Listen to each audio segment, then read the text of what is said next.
Yeah. What's up, y'all? Let me see. It's a late Oh yeah. Friday night. I Hey, should shout out share. I should share Monty. this link. It's not that late. It's a Friday. It's late. Not for you, but Uh, Come on, Friday. It's not even 10 where you are. yeah, bro. I'm old though. I'm old. Monty, I was looking for your comment, bro. Always coming through. Yes, yes. Shout out, Monty. We'll give people some time Let's to see. roll in. Um,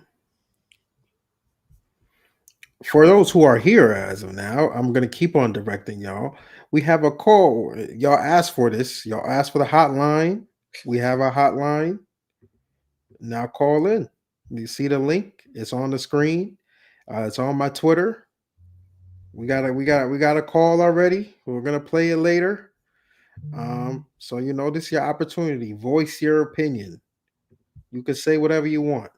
You want to talk bad about me? Say something. Want to say Don't say something about Russ? whatever you want. Whatever you say will be played online and will stay online. So be Yeah, mindful. watch your digital footprint there. Watch the digital footprint. Reflect well upon Duke fans. If you can, I think would be also a good aim, right? Yeah, so click that link, hit the start. You can record from your phone, your browser. You just hit that start recording button, and boom, you have magic, and then we get your voice call. So, whether you want to use it for Monday, Tuesday, whatever. I know it's gonna be crazy after a game, a loss. So we'll Yeah. see. Shout I out mean, Marshall. SpeakPipe is a crazy name for an app, though. It is.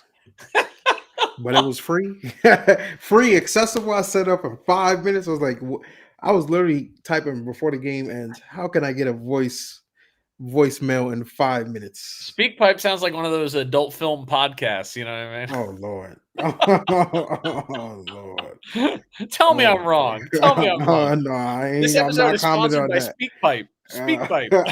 No, no, brother. Yeah, big pause on that one. Big pause. Oh man. Yeah, on that note, let's even just get started on that note because we're losing focus. The three of you guys, man, thank you for what you guys do, and appreciate you guys having me on. We were trying not to score and everything.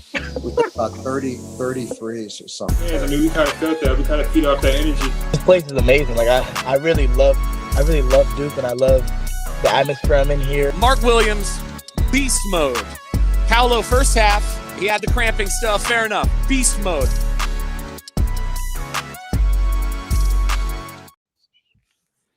We're back. The Crazy Cast is back for a very loaded episode. We have a lot to talk about. Duke just smacked Indiana State. Indiana State. Cameron Williams committed today. Great day for And Cams. Great day for yeah, Cams. great day for Cams. And Duke, Kansas will also preview. And then we also have a new segment on the show today, as we've been hinting at. It's your time to shine, you listeners. It's your time to shine. At least if you're a live viewer, it's your time to shine. Call in. We have a hotline. I've tweeted it on my profile, and I'll also pull it up here for those who are listening on Apple and Spotify later. You can still send in. We'll be scrolling through them the whole season. www.speakpipe.com/crazycast. Call in, say whatever you want to say. If you want to cuss me out, go ahead. I'm gonna go back at you. I'm from New York. If you want to talk about Russ's hat, his old Hey, hat, new go at hat. him. New Go hat. crazy. Go New hat crazy. it is. We are here to engage with y'all. So, tap in with that. We already have a call today, so we'll play it later. But first we have a lot to talk about. Duke, Indiana State. Russ, what's good, brother? Man, I mean, we haven't spoken since we had the last couple of games, right? Since we had Army and what was the other one? Western Carolina, right? So we've had 3 games. 2 definitive covers, 3 covers if you're using the Ken Palm line. I mean, obviously we've been playing quite well. I think, if we want to talk, I had somebody mention later, asking about like what could we nitpick, given the exceptional start that we've had. And I mean, we can talk about some of those things later, but I mean, just to start with, I mean, Cameron Boozer is very good. He's very good at basketball.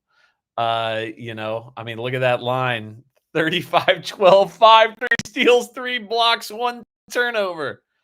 My boys from 3-Man, we put that on your great lines of the week. You know what I mean? That's an incredible line for basketball, man. My goodness. Shooting 13 of 10. That's about as good. I feel like he had a couple of games early where his efficiency maybe wasn't quite there, but he was finding ways to win. Boy, he answered the bell when it came to efficiency tonight. I thought that Caleb Foster played quite well. Even line notwithstanding, he has a good line too, but just looked in control. I mean, I had a couple of sort of turnover, wild shot things. I kind of thought the guy who was doing the color commentary made a very good point when he said he sort of thought that Caleb sometimes isn't quite gathering the ball, when he goes up to shoot. And maybe that's why some of those things look a little wild on occasion. There may be something to that, but like beyond a couple of wild plays, I thought he looked really in control, really strong on both ends. Caden Boozer continues to play really, really well, impactful on both ends.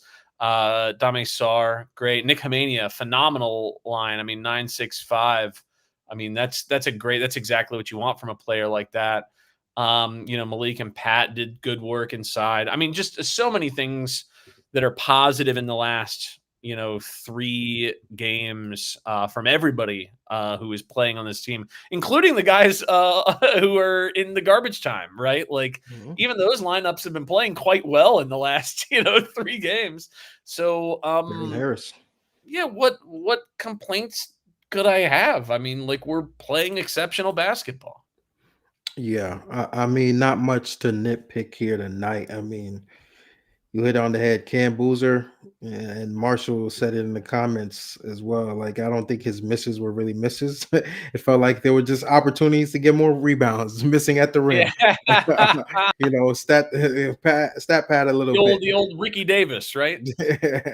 Or no, Ricky shot it at the wrong basket. Wasn't that what Ricky did? No, he did. He also did, I think, try to stat pad. Did he also do like throw it off the rim to Yeah. give it to himself a little bit? Yeah. Yeah. Shout out Ricky Davis, man. We're getting over because I know a lot of people in the comments do not know who Ricky Davis is. but 35, 12, 5. I mean, 3 blocks, 3 steals, the activity. He was just a man child, man. The shot was following tonight as well.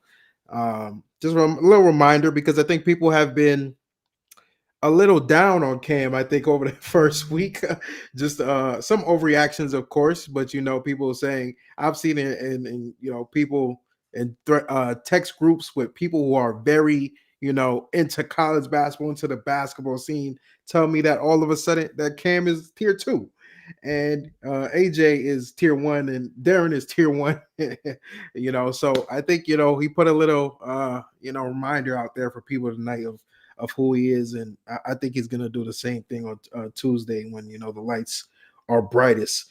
But yeah, not much. I think those people are overreacting. Especially given he only scored 15 and against Army, but I mean it was still like what 15, 9, and 4 in a game where they didn't need him. I mean, like, and then the game before that he had a ton of points.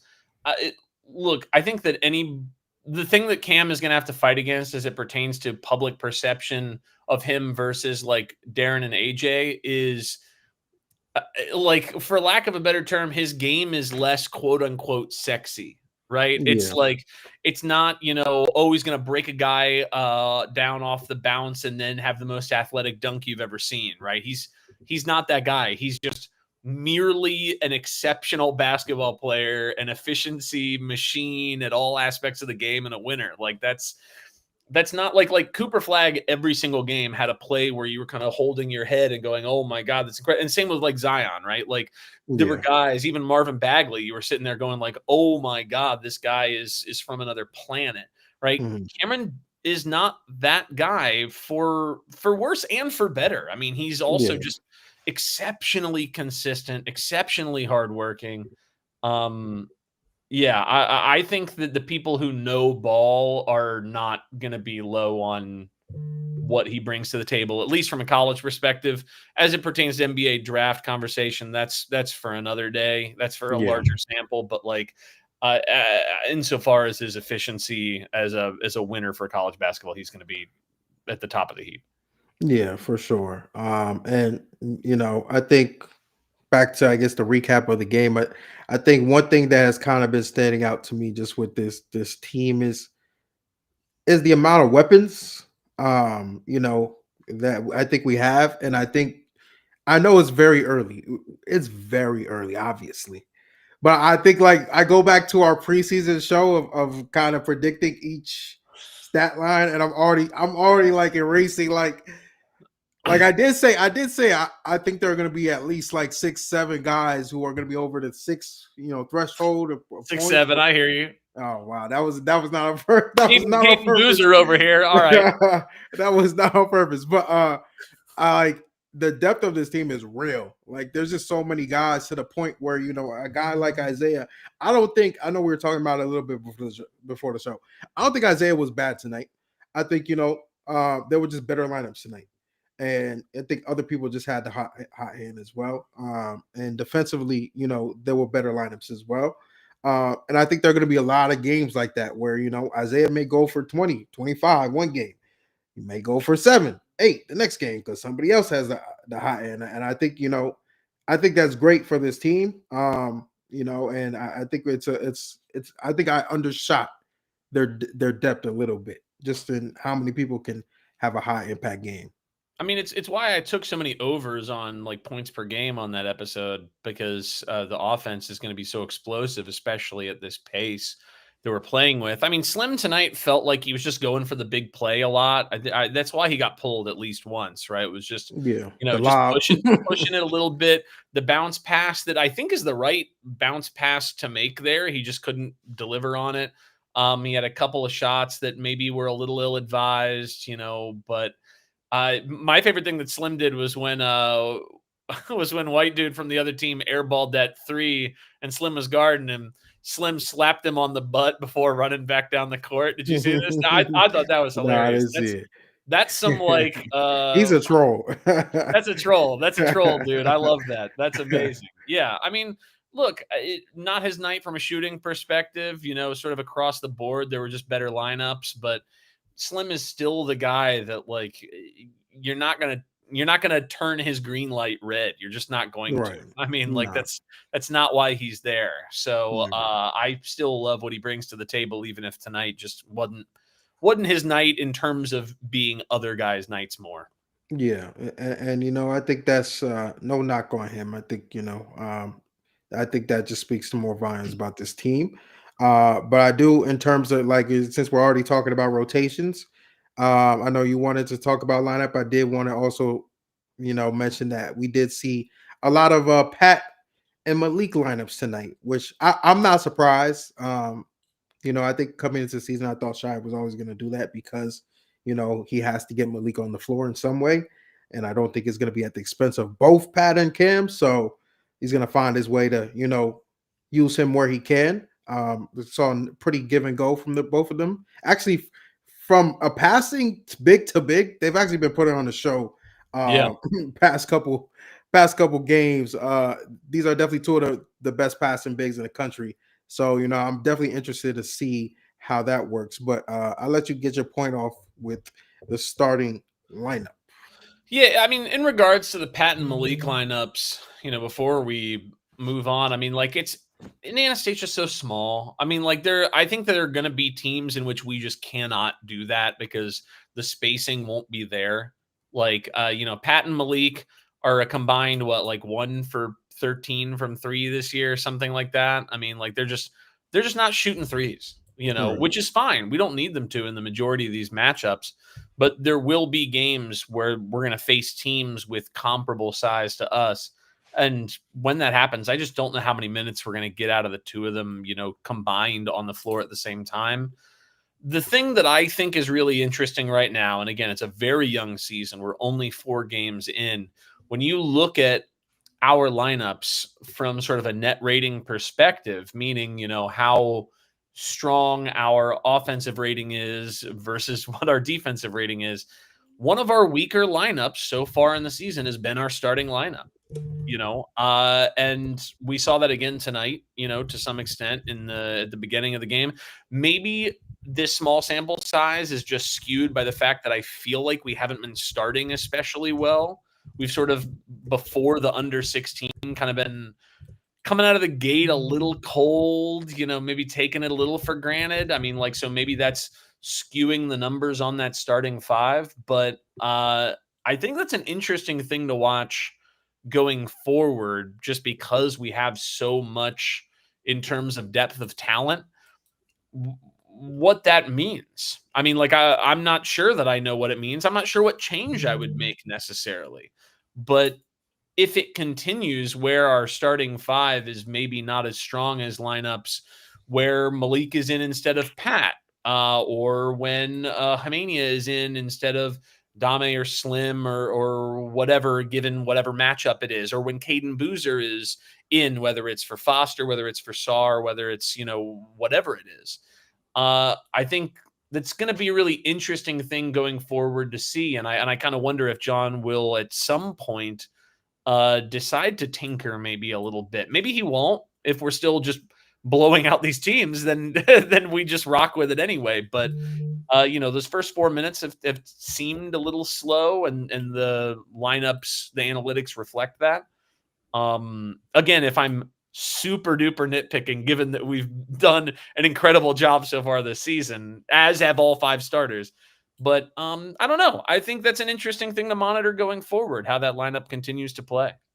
See, I will say, I mean, today's numbers are definitely going to be a little bit skewed because, I mean, what's his name? Kemp Wagner. Dude, Yeah, he went off. dude was shooting from half court. Sometimes you just got to tip your cap. And But the starting 5 also has lower numbers through the first 3 games before today as well. Yeah, they've definitely got off to some slow starts, and we've seen that even in general the first half. I think today was the first time I think they really just turned it on in the first half completely. I think we've seen that a little bit consistently from this team, but I would probably obviously wait for the big games for that to be the litmus test. The Kansas, We need a bigger sample. Yeah, the Florida, those games too, where it's a little bit okay. We put a good team in front of us. How are these weak starts? Really resulting in the scheme of things. But to that point, though, I'm gonna ask you a question to counter to that. But first, I would like to say, Dame Sarr is starting to get real comfortable. And Dame Sarr, I do not think Dame Sarr, because what I'm about to ask you is what change are you thinking of? I don't think that's Dame Sarr. I think Dame Sarr is a starter from now to the end of the season. Yeah, Dame, in terms of net rating, I mean, I tweeted this before this game, right? So these numbers will have changed. But Caden Boozer, in terms of what our team's offensive rating is when each individual player is on the court, our team's offensive rating has been highest when Caden Boozer is on the court. Okay. Now our team's defensive rating is highest when Dame Sarr is on the court. So I kind of agree. He's already in the starting 5. He's clearly an elite defender. He's making his threes. There's no way you make a change on Dame right now. There's no way. Our best net rating player overall, meaning we are better on both ends with him on the court versus when he is off the court, before today, maybe it's changed after today, was Caleb Foster by a little bit. So I I don't know where you make the change. Slim is our best shooter. Dame is our best defender. Caleb was our highest net rating guy. You're not moving Cam. You're not moving Pat. Like maybe you experiment with Pat and Malik depending on whether we're playing a team. Like the last two teams we played against were teams that were clearly space the floor and shoot a bunch of threes teams. So do you need more Malik than Pat in some of those games? That doesn't even necessarily mean changing the starting lineup, but that does mean that other teams might just come out and go, all right, they've got a guy that we don't think can defend the perimeter as well as Malik can. So let's, try and make some switches. Let's try and catch some people off guard. Let's do whatever. But I don't even think they were like attacking Pat like that in all of those lineups. I think to your point, again, it's a small sample. If teams like Army and Indiana State, whatever, come in and feel like we're playing with nothing to lose, so let's just like fire away. Maybe they play really loose and they see one or two go in and they're like, yeah, we got something going. And then Duke gives them a friendly reminder that they're Duke. And then that's that. Right. But so I don't know. I don't know what change you make. I think there's an argument to be made for Malik versus Pat, depending on matchup. And if Hamania continues to play super well-rounded overall ball, I don't know what you do. I mean, it's going to be hard to keep him off the floor. I mean, if he plays the way that he played tonight. So I don't know. We have like 7 starters. we 8 starters, right? We've got 8 starter quality guys. So I don't know what John does. Yeah, that's why I just don't. I don't know if we ever get to that change unless obviously big games could change that. We somehow get smacked around in these big games. I'm sure there'll be something will be considered. I'm not sure what, but I do think the lineup where it is. I like where it is. Even with a Pat or Malik situation, I think you give Pat a chance. And if he's getting against Army and against tonight, he struggled with teams that are running 5 outs and they're consistently putting you on ball screens, making you stay on the perimeter. He's been a little slow, and at times he's tried to recover. The defense gets caught scrambling, and creates a whole mess in itself. That's why Malik comes in and just puts the Band-Aid on. It's fixed. Pat was better against their big guy that wanted to back down on those possessions. I thought that's where Pat shines. I mean, he swatted a couple of shots in those scenarios, defended a couple of those possessions extremely well. But on switches might go a little different. I think that Pat still has that thing where a few plays each game he seems young. He seems like he's a guy who maybe is a year away from making a play like that. What immediately comes to mind is when he had the ball pretty high up on offense and tried to sort of back down, dribble around a guy and just turned it over. I want him making that play. I want him trying that, especially in a game like this game. He might just not be ready to make that yet. He didn't get a lot of minute reps last year, right? So might just take some practice. I don't think to Angel's point, but Caleb defensively has been better than Caden has been defensively so far in this young season. I don't know that there's an argument against that, frankly, yet. Yet that could change, but not yet. And I mean, look at Caleb's line tonight. Are you kidding me? He had it was 14, 4 and 2. I mean, 2 turnovers, but he had the steal. He shot 40% from 3. I mean, he missed some his missed bunnies at the rim. He missed 2 bunnies where he clearly went up when he didn't have the ball yet. Right? He got where he just got a little excited, maybe. This I tweeted it. This was his highest scoring total. He hasn't scored 14 plus since January of 2024. So didn't score all last season and the second half of his freshman year, pretty much. Yeah, I just don't think it's as simple as people are going to say it is, especially given that Caleb's the most experienced player on the roster. That's it's going to take him, and I think we talked about this before on this show, unless his numbers are so low like last year, his numbers were just so low after 6 games compared to Sion that like John was like, well, I got to make this change. It's obvious, right? So far, Caleb, now I haven't seen after today, but like through 3 games, he was leading the team in net rating. He was leading the team in net rating on off. Like, he was top 3 in both offensive rating and defensive rating in terms of how he impacted what the team was. Again, very small sample, very, very small sample. But until it's super obvious, I don't think you move Foster. I just don't think you can. He's playing too well. Yeah, that's all I see. I tweeted a little reel of Caden's passing from last game. Beautiful passes, by the way. Yeah, 8 assists. He's an incredible passer. And all you see in the comments is, yeah, PG1, PG1, PG1, PG1. Dude, it's nuts, man. I also got roasted for our last show where I sort of spoke about exactly this thing where I thought people like have overreacted based on last season, which was a bad season, and based on the fact that he has a couple of bad plays a game. But like, I don't know what to tell you. Like, he also made some really good plays, but whenever you talk about the good plays, people are like, but like, what about when he missed that layup though? And it's like, yeah, that was a gross miss. It was awful. But like, it's also a game that we were clearly going to win by 30. I mean, like, if he's doing that kind of goofy stuff against Kansas, then yeah, we'll have a conversation, I guess. But like, he also might not. And also he's been in more big games like a Kansas game than Caden has. Like, I understand that. I will say that that was a weakness of his last year, finishing at the rim. For sure. I wasn't like red flag, yo, Caleb is still missing a rim, but now I have in my head like, okay, I'm gonna watch how you finish at the rim, against Kansas, against Badunga, because this can't be a reoccurring thing. Yeah.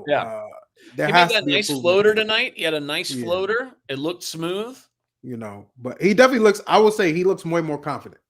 He looks way more confident this year than we've seen him before. So we'll see on Tuesday. Tuesday is going to be a good litmus test for him, and I'm sure he'll get some shots at DP as well. So that'll be his moment to say, okay, this is my team. This is my team this year. So far for the season, he's 8 for 16 from 2 and 6 for 12 from 3. I mean, like that's not bad, guys. It's really not. I know we haven't played the best teams on earth, but like it's not bad enough to justify the move yet. It's just not. I'm sorry. He'll definitely have a long leash, but Caden. I think Caden's going to definitely put pressure on him, but it's good competition. If he remains, I bet 3 of the 4 lineups tonight that were the most effective lineups on offense were probably lineups in which Caden was on the floor. I mean, like offensively, I don't think there's an argument in terms of like who has sort of traditional point guard stuff that he's bringing to the table. I mean, like Caden's got that, like he just does. So, but Caleb's not as bad as people say it, some of that stuff. And again, I brought up the Wendell Moore thing a couple times now, but like he kind of gives off a little bit of that, a little bit. It's not as good so far as Wendell's junior year, but like people forget Wendell's sophomore year wasn't great. It was bad. But I did see that tweet and I was like, dang, Russ, wait a little bit, wait a little bit, man, before we do, because Wendell was cold his junior year. Like he was throwing down triple doubles his junior year. Like that kid was real, but if Caleb averages 13, 14 points a game this season, I think it's a justifiable thing to point out.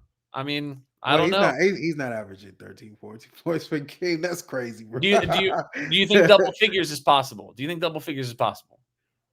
I think if he remains in the starting lineup all year, I think it's possible. I don't think it's possible. I'll be honest. I'll put a like a 9 on it. Like I'll put a 9, but especially like what I said today. Like you don't know who's gonna give it, any Yeah. night, and some days he could have 14, some days he could have 2. I think that's gonna average out in the end. But There's a chance he doesn't do it, but I just think the chance is better than people. Everybody said coming into his sophomore season.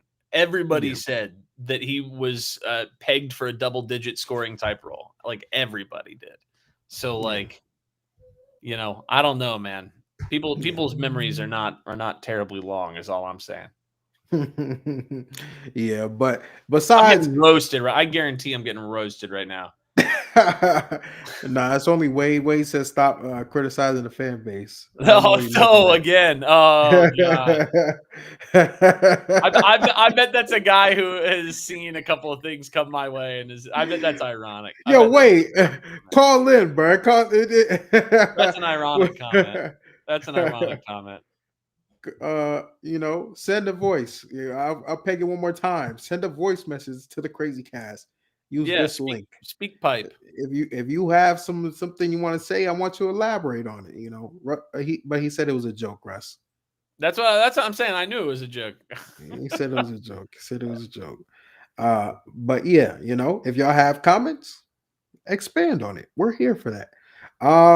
But yeah, besides Caleb Foster, I think you blew it to Nick Amenia. Quietly, sneaky, great game today. Stuffed the stat sheet. Love what I saw from Malik Brown. Hey man, he's all of a sudden we throwing lobs to him, and I'm like, okay. Man, he did that at Syracuse. He did that at Syracuse. He did. Like last year, it was just like we never saw that. Now he's getting lobs. Seeing backdoor cuts from him. My under 3 is toast, by the way. My under 3 is toast. That's toast. That's toast. Well, it's crazy because his points were loud today, but he still only finished with 6. So it's not like hey, that's still toast though. That's still toast. That's still toast. Nick, by the way, has the second highest offensive rebounding rate on the team through 4 games. In terms of like how many possessions he's out there and how many rebounds he's grabbing, he has the second highest offensive rebound rate on the team outside of Cam Boozer, obviously, who's number 1. I didn't realize he played 25 minutes tonight. Yeah, he crashes the boards. He's so good at it, especially the offensive glass. He's so strong there. He's a good passer. He's aggressive at getting to the line.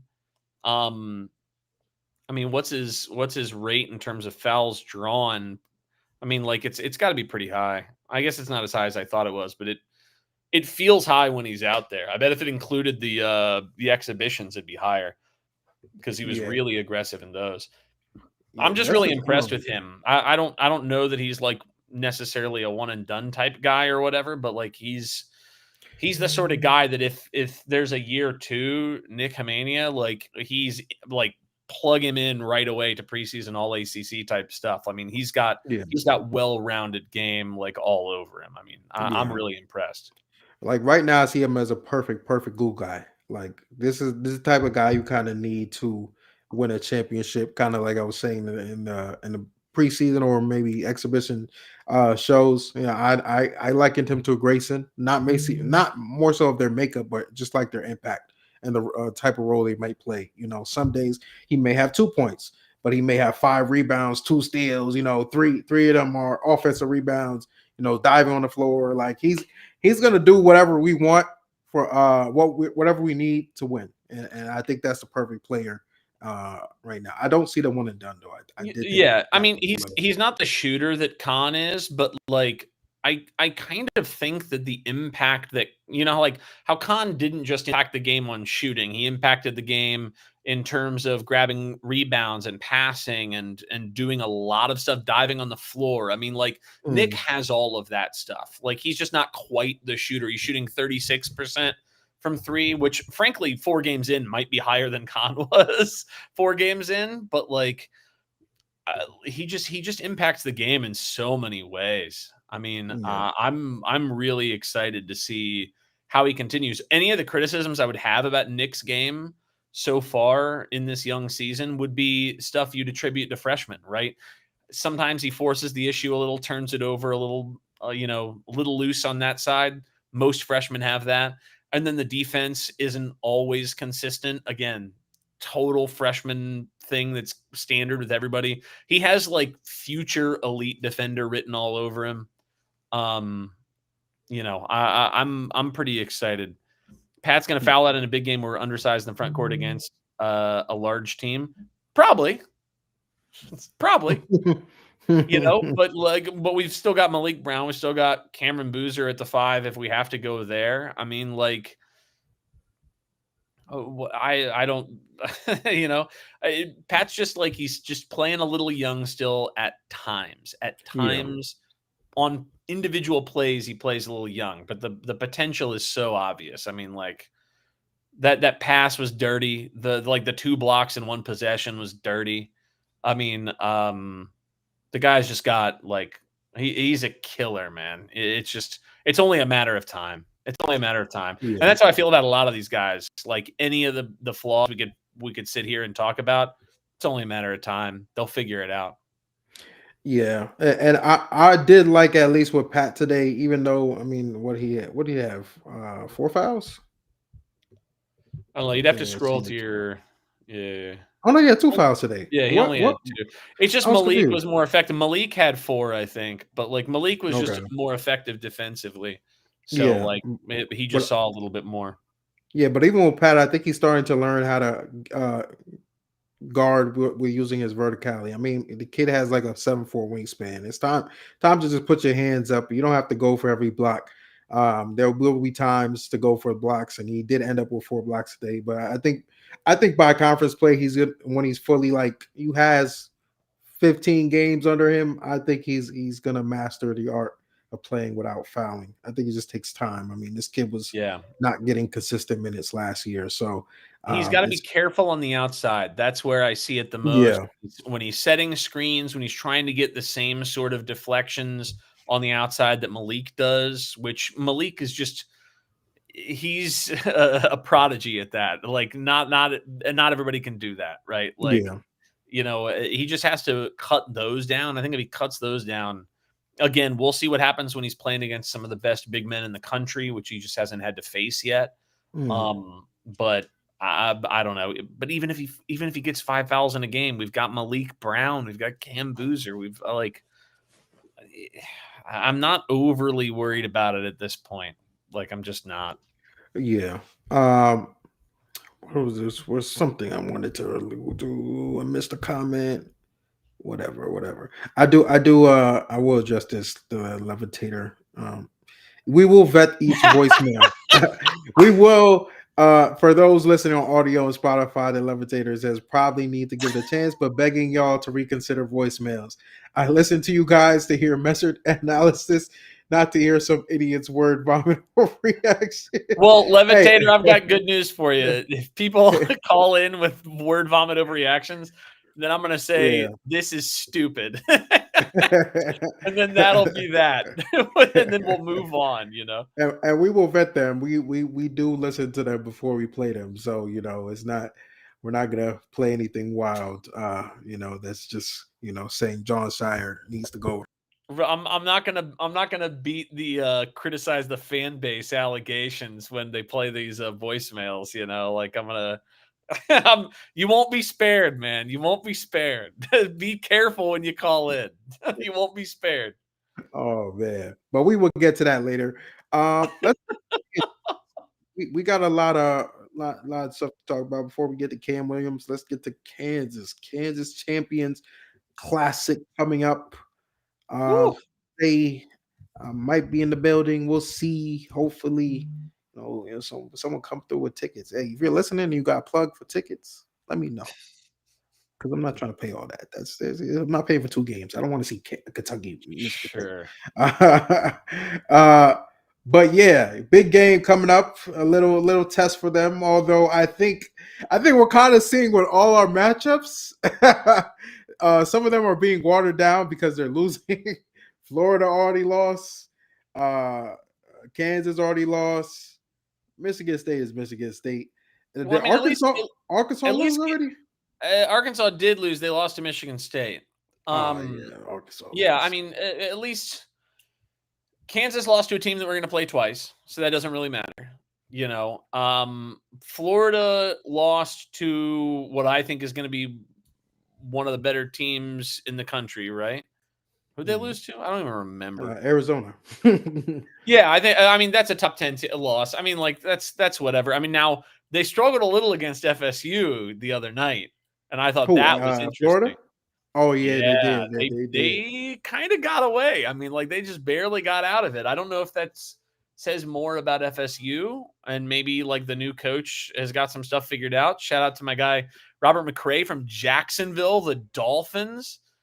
Came in and is playing very well for FSU right now. But yeah, Florida might just have like an issue playing their sort of three big men all at once. I don't know what that's going to look like. But yeah, as it pertains to Kansas, the thing that I've seen a couple of people ask is Darren Peterson going to play?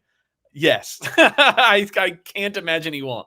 Unless his hamstring is really... that's Russ sources? No, that's common sense sources. That's common sense. Like, they sat him out against who did they play last game? They sat him out against Texas A&M Corpus Christi, right? And then he's a game time decision against the 225th ranked Princeton. Like, they're resting him for Tuesday, dude. Like, he got tweaked. If he doesn't play against Duke, then there's something wrong, and then I'm gonna feel bad because like then he's actually hurt. But right now, it sort of feels like the way people are talking about it is it's like day to day, right? Not that serious, whatever. Like nobody's saying he's out for a month, 2 months, whatever. So that kind of tells me that he's just sitting out against these sub 200 teams to play against us. I'm not getting my hopes up. I'm not getting my hopes up. But a hamstring is tricky, though. It is tricky. It's tricky. It's tricky. It's especially tricky when you're our age. But like he dude, these guys want to play. I'm sorry. I can't imagine unless he literally cannot play. If he's 50%, he's gonna go. Like he'll play if he's 50%. I can't imagine he won't. You don't make your business decision sit out the game against Duke. Like, I'm sorry. That's just not what happened, right? Like, especially against a guy who's in the top 3 of the draft with you, right? Like, you want to play that game. You do. Yeah. So I don't think we're going to be that lucky. Sorry. Yeah. Would it make things a lot easier if a top 3 pick didn't play? Of course it would, right? I would hate that. I wouldn't even want to pay for that game if Duke plays Kansas without you're just thinking about your money in terms of the experience, in terms of like what it means for our resume. Hey man, I'll tell you this, the people who are on the committee, they're not looking at who plays in games and who doesn't. So I don't care. No, that's not true. That's not true. It is true. It's 100% true. They did what Zion Williamson. Like they said, Zion Williamson. Okay, sure. If you miss like a long stretch of season, then sure. But like if he missed like next week, right? If he didn't play against Duke and Notre Dame and then he's back for the UConn game, they're not going to know he was gone. They just won't. Do you think Condoleezza Rice was sitting there like watching all the games all season with her remote, taking notes? No, she doesn't know that. She doesn't care, right? So yeah, I don't. It'd make for a better game if he played. But in terms of, do I like want him to play for the like purity of the sport, or I don't care about any of that. I want to win. I do want to win. That I want. I don't know, man. I want to beat Kansas with Darren Peter. Also, part of because obviously the fandom in us, Carolina beat him. So I don't want to hear nothing at like home. And then it's obviously there's a bigger risk if you lose that game without Darren Peterson. It looks crazy. If we lose that game and they don't have Darren Peterson, we got bigger issues than what UNC fans think of us. Like no, but that's also what I'm factoring in is if we lose that game without Darren Peterson, like what does that say about us? Like, but wouldn't you rather know that now? No. Yeah, fair enough, I guess. Because we have plenty of litmus tests. But I do want their best, and I do want to see. I guess. I want to see what Dame Sarr matches up because ultimately that's why Shire scheduled these games.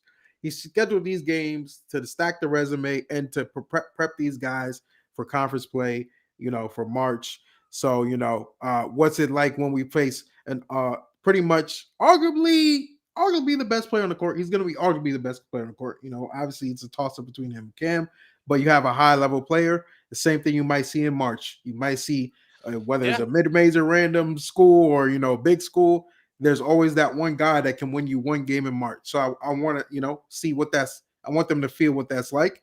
And Darren is a guy that can give you 40. But I think Dame Sarr is going to make him work. Personally, I think Dame Sarr will make him work. I think he'll draw that assignment. I think that wingspan and his athleticism. Stay out there. He's got to not commit dumb fouls. Yeah. I think that'll be the key. He has to stay on the floor because if it's not Dame, who is it? I'm not sure. I don't think Nick Kamenia he'll compete, but Darren is quick. Darren is not someone you could put anybody in front of. So I don't think besides Dame, I don't think we have a great matchup for him. So I do want to see that matchup as well. Yeah, I kind of wonder if maybe I don't know. I kind of wonder if the Badunga lineups are not necessarily going to go in their favor. I mean, if they did some 5-out stuff, maybe you did some Bryson Tiller at the 5 or whatever, and played some of that, and sort of went offense to offense, right? I don't. That might be something interesting that Bill Self could do. I just don't. They made UNC's bigs look really good. I thought UNC's bigs looked really good. We've got some skill as well on the inside. Obviously, I kind of do think that spreading Duke out has shown some, in some of the lineups has done pretty well.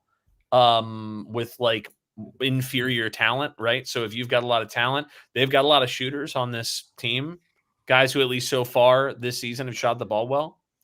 They're shooting 40% from 3 on the season. So, that's very good, obviously. So I don't know, man. I think they'd have their hands full. I mean, and especially if Peterson's not 100%, they're really going to have their hands full. We'll see. I mean, anything can happen. Bill Self is a very, very good basketball coach. I mean, yes, losing on the road to UNC, who I feel is a top 25 team, right? Losing on the road to a top 25 team, I don't think there's any disgrace in that. And they were up at halftime. They just collapsed second half. Yeah, UNC got hot. It is what it is, right? And UNC is a good team. I mean, unfortunately, people don't want to hear me say it, but it's true. They got good talent, and it fits. So, I don't know. I like Duke's chances. Just can't let Peterson go off. Can't let them shoot easy threes. The last 2 games, we've sort of early in the game let that happen. Can't let that happen when the opposing team is Kansas. Just can't do it. Yeah. I'm gonna move. You keep talking. I'm gonna move my location. All right. Yeah, I think preseason we kind of talked about a little bit. It is. I mean, I haven't watched Kansas as much since I think there are exhibitions and a little bit of maybe of the first game. It still feels like it's very Darren Peterson heavy and Badunga heavy. It maybe wasn't Badunga heavy in this UNC game looking at his box score, but it's Darren Peterson. They're gonna go as Darren Peterson goes. It's not really like you have to worry about multiple guys beating you. So I do think it's although it's not as simple as it sounds, I do think that is the game plan of cutting off DP, making him work, making him get his, and forcing the other guys to beat you. But it'll be a fun matchup. That is going to be a 9:00 game on Tuesday. It's going to be a battle. It's going to be a heavyweight battle. It's going to be Duke's first test, I think, of the season. Texas was cool, but to me, I don't think Texas was especially it being the first game of the season. I didn't think Texas was the biggest. They might not be a tournament team. Yeah, I think Kansas is a tournament team, and I think Kansas if they're top 20, if they're fringe top 25, they're still around that top 25 range in some way. So it'll be a good test for us and leading into our other big games this time conference. Can I tell you something fun that I heard on my buddies, the 3-Man Weave podcast? They said that Kansas, now maybe this was pre the last game, but I don't think it was. Kansas is 15-14 in their last 29 games. That's nasty.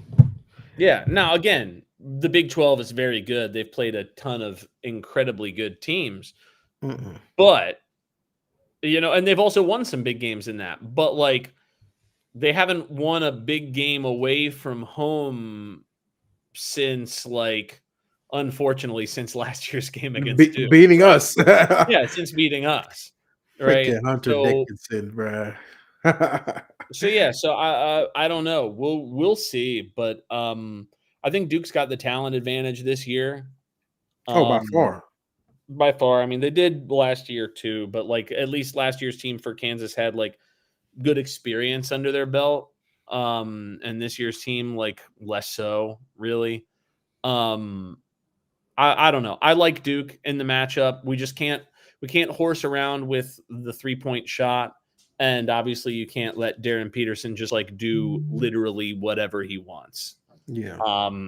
And then you have to grab rebounds, obviously, right? Like that's kind of a no-brainer as well. But nothing especially complicated. You go in there, you execute a game plan, you handle business, and if you fart around, in the first 5 to 10 minutes, then it can get dicey when the opposing coach is Bill Self, So you got to come out hot.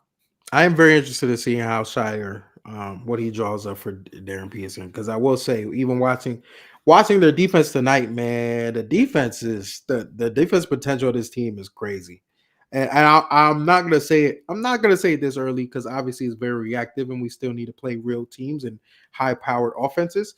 But I do think this team they could potentially be a better defensive team than last year.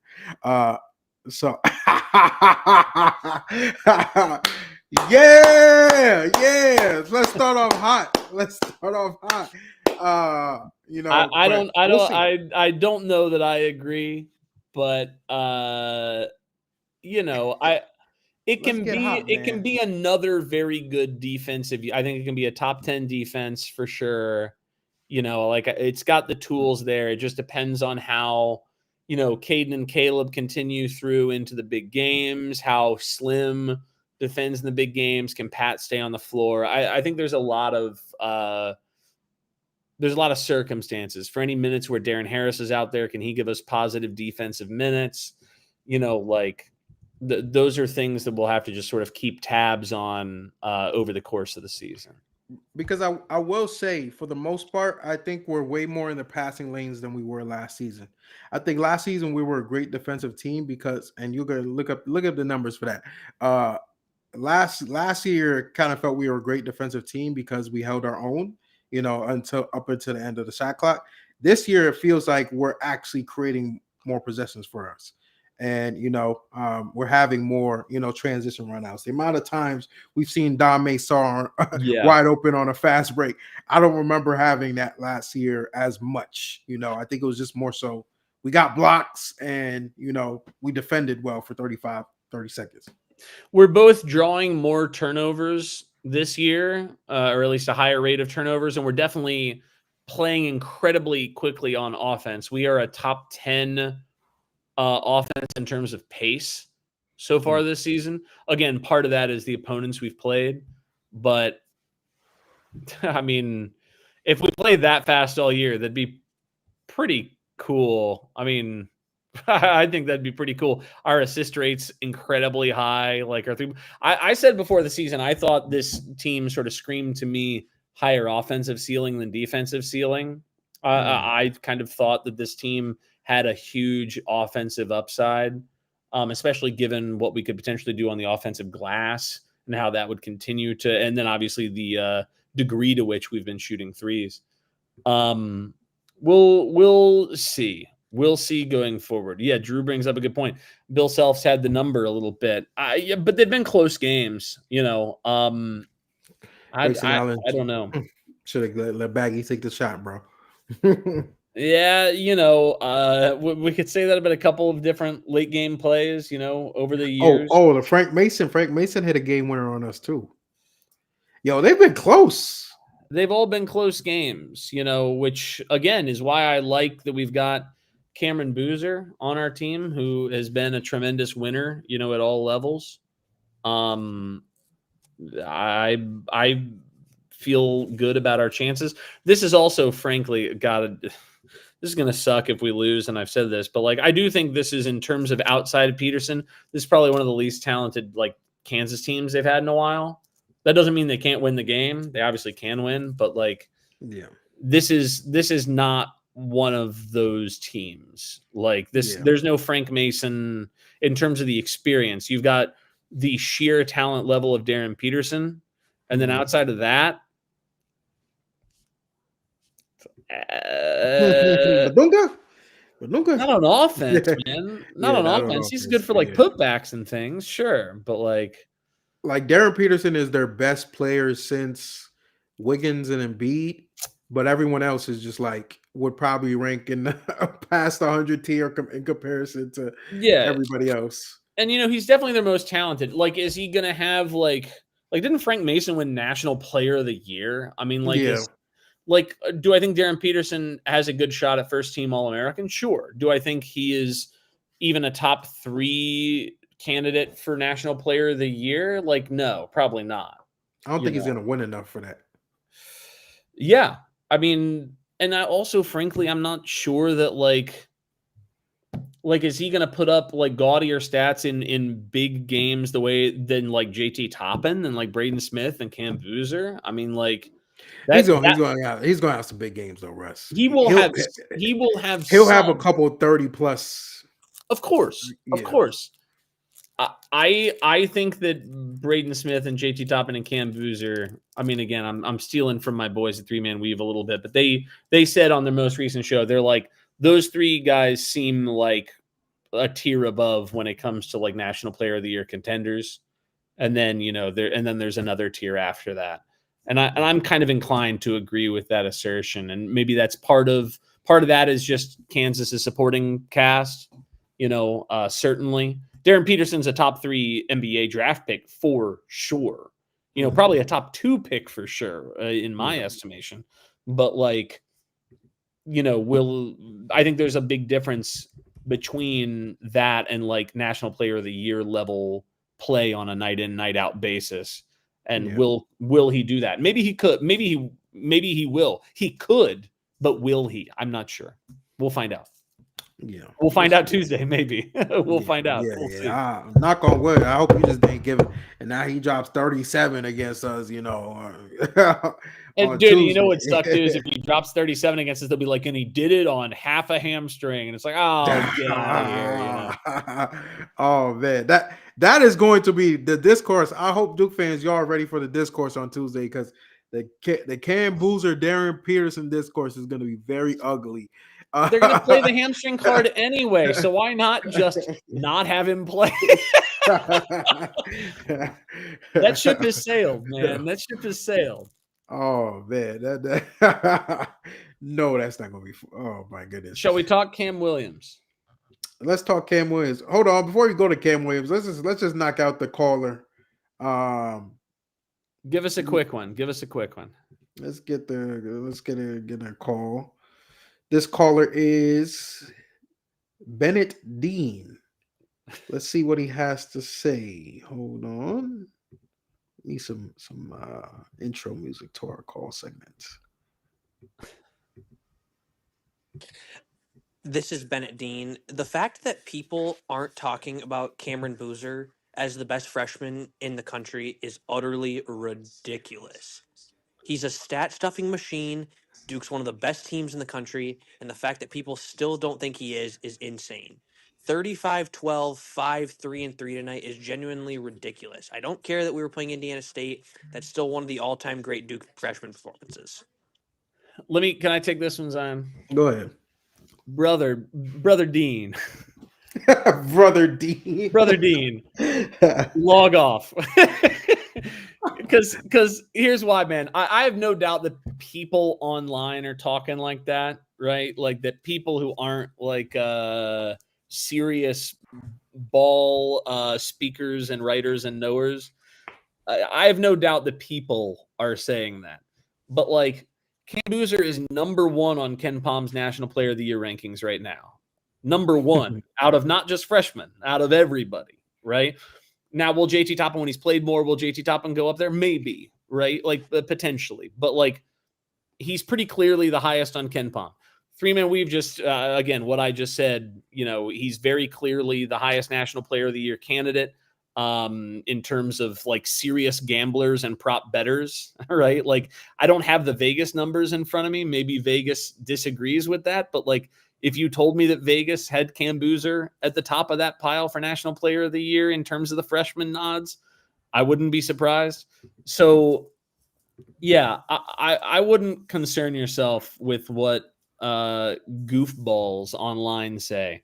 I think the media in general, the sports media, and probably also Vegas, do definitely think that Cam Boozer is the best freshman so far in this young season and potentially going forward. That would be my thought. So apologies, Bennett. I don't know why you went so hard at it. You could have nicely said that. Like no. But like people do need to know. Like I think that a lot of what happens, and this is why like I just don't pay attention to what like UNC fans in particular say on Twitter and stuff like this, is you're gonna see all manner of wild shit out there, man. Like you just are, and I don't like when people call in. They're gonna say, like people are saying that, and then insert thing that like only idiots are saying. It's like, nah, we gotta tune out the dum-dums. You know what I mean? Like, I'm not saying Bennett's a dum-dum. Bennett's just listening to the dum-dums a little too much, probably. So find some good sources, Bennett. And I think that people will now, if you're talking about NBA perspective in terms of NBA draft, that's a whole different conversation, right? Like, and that's maybe more nuanced and more interesting. So again, don't mistake people saying that maybe AJ or Darren have more NBA upside. Don't mistake that for they are better college freshmen. I think everybody kind of says that Cam Boozer is, if not the very best, then maybe the leader among the pack of the best. It'll vary. It varies. I won't say it's like flat out Cam is number one right now. Do you think that nobody's talking about him, which is kind of what the assertion that Bennett Dean that's was insane. That's insane. I'm sorry. That's That's all I'm saying. That's all I'm saying. Most reputable people have him bare minimum in like the top 2 of freshmen, with the guy who Darren Peterson, who's going to be a top 3 pick, right? Like, and it'll get better throughout the season because I think. But we love you, Bennett Dean. No, we love you, Bennett Dean. Hey, shout out Bennett Dean as the very first caller. Let me give you a pause here, man. Yeah. Shout out to you, bro. Very first Crazy Cast caller. Again, I will repeat, if you want to be featured on the Crazy Cast in some way, just hit speakpipe.com/crazycast and just record from the browser, your phone, whatever. Drew just dropped the FanDuel National Player of the Year odds in the chat. Boozer and Toppin are tied at +600. Braden Smith +650. Darren Peterson +950. So Vegas thinks that Cam Boozer is notably the best college freshman in the country right now. Yeah, it is. It's for now. It changed. The things with odds, Could change. Cam Boozer, God forbid, Cam Boozer has an 11-point game that Tuesday. Darren Peterson goes for 37, then it changes. But it is what it is. Sure. Jesus Christ, let's hope that doesn't happen. But God forbid. God forbid. God forbid. We have another topic, big topic today. Duke landed 5-star incoming freshman Cam Williams, the number 3 or number 4 player, whatever rankings you're looking at. in the class, power forward, 6'11". I call him Baby Mobley. You know, big Patino? get for us. No, Evan Mobley, Russ. I'm aging myself again. Like, you know, although that was a good, you know, good name there. That's a good pull for you. Good Catino name drop. Mobley. Yep. Yeah, but absolutely not. Baby Mobley. But no, Duke, you know, John Shire, you know what it is. Freshman, whatever recruiting class he wants, he's gonna get. It don't matter. Whoever he wants, he's getting. Some people thought, you know, we saw the discourse in the chat. Some people thought, you know, Arizona was a real possibility. Maybe it could have been, but at the end of the day, Shire wins. And you know, it's just another, it's gonna be another incoming loaded class for Duke. Don't think they're done yet. A lot of more options out there, especially at the guard position that, you know, that they're gonna get one more at least. And we can put money on that. But yeah, Russ, I what are feel your pretty first good. initial thoughts? They're gonna get 2 more, at least. I feel pretty good about 2. Yeah, I never had any doubt about this one. Look, we had Cooper Flag, we had Cam Boozer.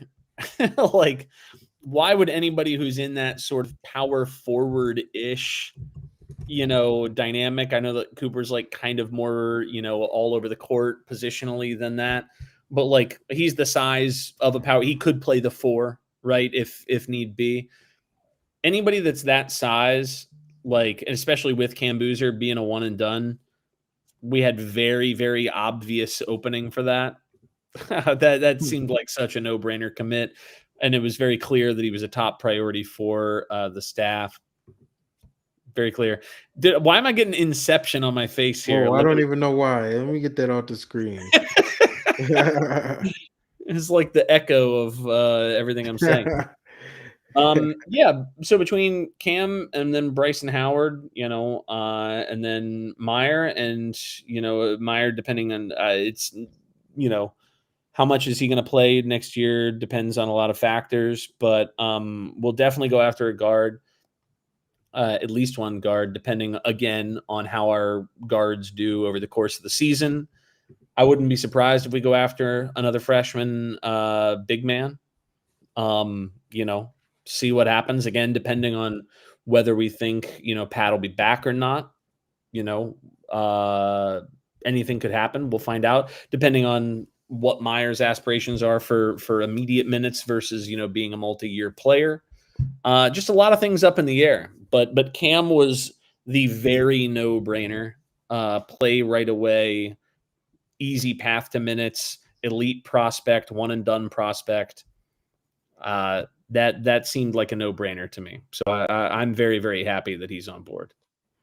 Yeah, and I think, you know, I think he fits right into John Sire's system. You have a 6'11" big that he's gonna rim protect at a high level. That's why I call him Baby Mobley. Very similar measurements. Both athletic, you know, both can switch on to smaller guards, can block shots at a high level.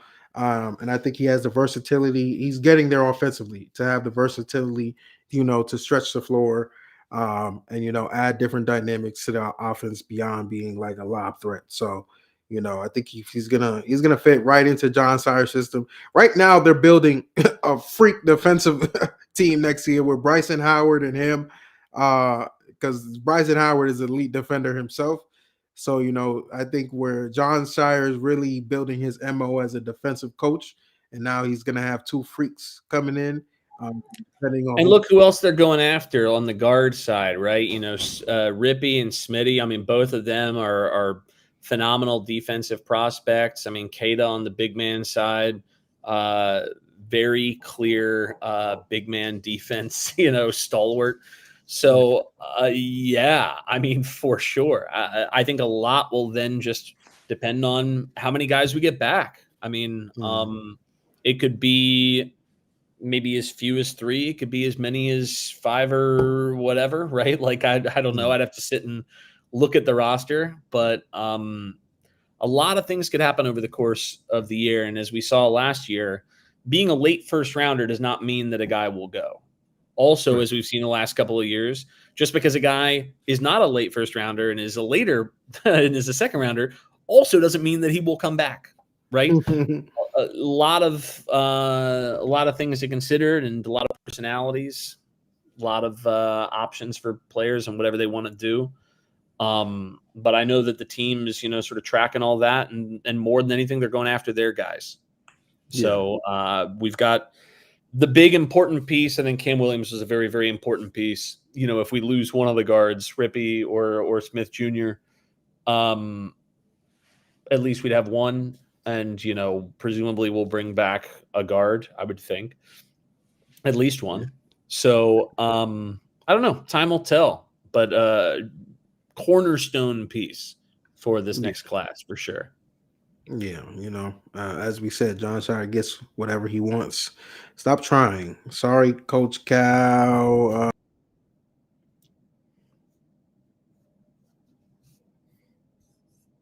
My mic was muted. Did you hear me speak at all? Lost your audio for a bit there, but we got the idea. Okay. You got the message. Yeah, we got the message. I think too, like more than anything, people might be like, "But what about this guy? But what about this guy?" When the path to minutes is really clear, then there's like no contest.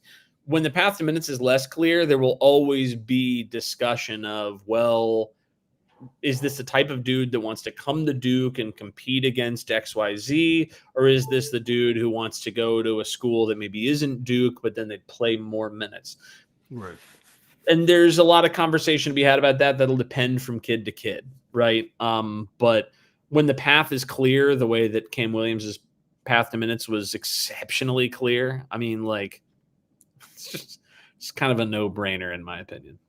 Yeah, and I'm glad he's here. It's a no-brainer, but I'm still glad. Like, I'm glad he picked it. It showed, it showed that he wants to be a part of this, and I'm very happy about that. Yeah. Did he earn your Russ follow yet? Dude, I've been behind on those tweets. I need to do that. I think I've lost the last couple. I've just not been tweeting as much. I've been busy, so I need to hit everybody one after another. I don't even know if I've done it for Bryson yet. We'll see. Yeah, that's true. Yeah. Well, you got time, and the class is going. Hit your mute again. Stop leaning on that button. Good. Yeah, you're good now. No, my mic just came out, so we're gonna just wrap this up because great. I'm have faulty wires. But we appreciate y'all, for tuning in on this Friday night, and we appreciate y'all for spending your Friday night with us. And if you're listening on audios on Saturday, Sunday, Monday, whenever, we appreciate you as well. Please tune in with us on Tuesday. Hopefully we'll have a guest with us. We should have a guest with us, but we don't know who it is yet. Could be J-Man or whatever, whoever is available. As I may be in the building on Tuesday, but big game coming up on Tuesday. We'll obviously be live after that, and it'll begin a stretch of competitive games for a while. So the season's about to get a little hot, so get your hot takes in. Call the line. We had a good call today. It was very tame. If they lose Tuesday, we know it won't be tame. Right. But we want to hear from y'all, and we appreciate y'all for tuning